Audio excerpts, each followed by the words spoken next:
Hey, what's up YouTube? Sorry about the video being vertical for the first part here, but I just want to show you want to remove the panel off the side of your Dell.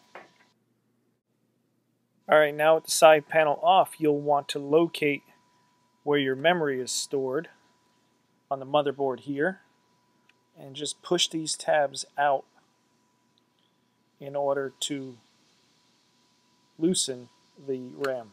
So go ahead and do that and carefully pull up on the memory. And you want to repeat that for the other one as well. Alright, so now you want to grab your new memory and pay attention to the tab on the bottom of it, because you'll want to line that open slot up to what is on the motherboard. So go ahead and do that.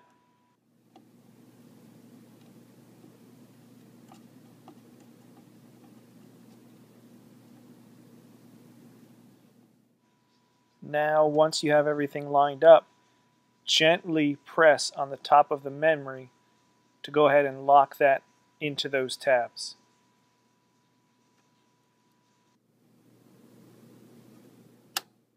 And that's it. If you have 4 sticks of memory, go ahead and repeat this 3 more times. Thanks for watching.